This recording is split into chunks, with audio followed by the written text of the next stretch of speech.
Hi, JDC here. I want to talk to you today about some thoughts that are running in my mind based on what I'm learning from you and speaking with quite a bit of you. And so I might jump from like one thing to another, but here it goes. Let's talk about uh, marriage and communication, right? Sometimes, when you're in a marriage, that fuzzy, goody two kind of feeling, it'll go away, you know. And our job is to cultivate it. Cultivate it means that you want to take care of it and you want to build on it. And how do you do that? By reconnecting, by reconnecting and spending time together and making it happen. Right now we're all quarantined and sometimes you may feel like, man, I don't know what to do, right?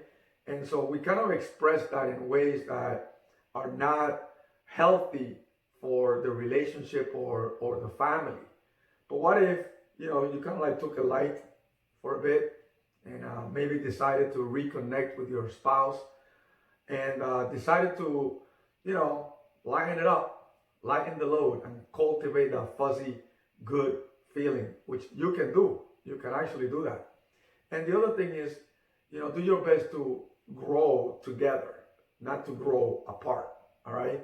And when it happens that you grow apart, then you want to do a reconnection again, and remember the good times. Remember the things that you had in common and the things that were awesome and the reason why you fell in love with each other and the reason why you decided to marry, right? And bring back that emotional state. Bring back that moment in your life that you can relive again. And again, if you cultivate it, you can make that connection again and start living that once again. And so do that, spend that time.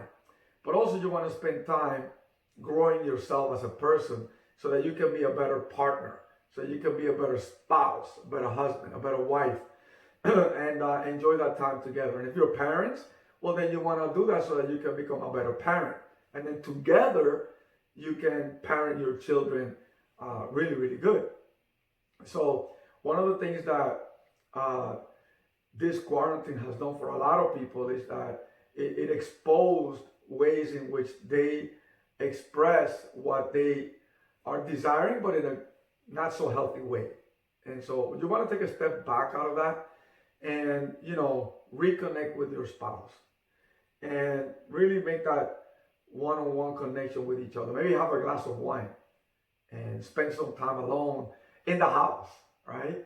Um, and really kind of like just talk about life together. Talk about, where you're going.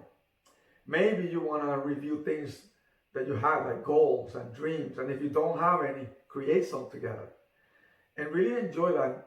It's all about the commitment about being together as one. It's about the commitment about going towards a vision in your family, in your marriage, right? It's about bringing that home to you, to each other, okay? Maybe if you're struggling in the area of finances, where maybe one of you wants to save money and the other one is a spender, or there's no agreement there, maybe go through a financial book together, so that the book becomes the guide, so that the book becomes what are you both gonna do, right? And then you can start to work in that area together. Maybe it's communication. Maybe it's you don't know how to talk to each other. You kind of like fell out of that mojo that you used to have on communicating with each other, and you kind of lost that. So maybe you get a book on communicating and going over it together and realizing areas that you're falling short, or areas that you may not be strong at, or that you've forgotten. Sometimes in a relationship, we get so much into the mundane that we forget where we're going together and why we started together. So you want to revisit that. Or maybe you're struggling in the area of agreeing as parents. Sometimes in a marriage, when one agrees one way and the other one another, then that causes a division, a strife in between. And, the children pick up on that. And then there goes your goody two feeling of your marriage and your relationship. And you got to go back and reconnect. And then maybe you want to get a book about parenting and, any of that. But also, I would highly recommend that you go to the Bible in the book of uh, Peter. I think it's First Peter, right? And I think it's chapter 9 or somewhere in there, where it talks about the marriage, right? And it talks about how you should be with each other and how the relationship works best, you know, and how the relationship needs to be fitting uh, in a way that when God ordered it that way and you follow that order, it's like unbreakable, right? And really understand it. If you read it and you don't understand it, you might want to ask for help to understand it, because sometimes people misunderstand what it's saying. And maybe you want to get like different translations. You can do that in technology now. You could download the Bible app, and you can get like different versions or read the same chapter, different versions, so you can get a better understanding of what it is. And then lastly, you want to go to 1 Corinthians 13 and then read about love. You know, what is love, right? Something that we're studying now in the group here. And you don't need to be married for that. You just need to understand what that is, so that in case when you do get married, you get to understand what it is. Or you find somebody that understands what it is, right? So connect. Spend time connecting. Spend time doing it often. Because if you grow apart, you know, one thing that my apostle says is that distance is dangerous. And I always say that too, because it's true. The more that you go apart, you're heading into a danger zone. So you want to connect that bridge that puts you together, and then close that gap more and more. And the more you close it, the better it is. So what are the 4 areas that I would recommend you to work on in your relationship and personally for your marriage? Is communication,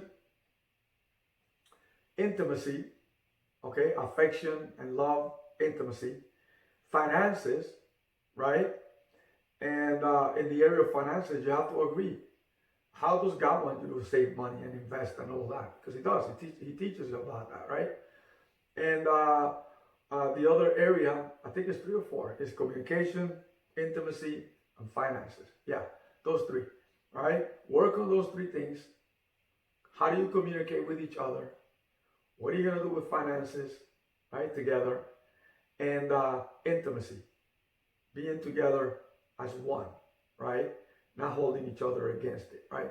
But being together as one is very, very important, okay? So do that. These are my thoughts for you today in the area of relationship and marriage and all those things that are really, really important when you have a family, all right? So you have an amazing day, and I'll talk to you on the next one.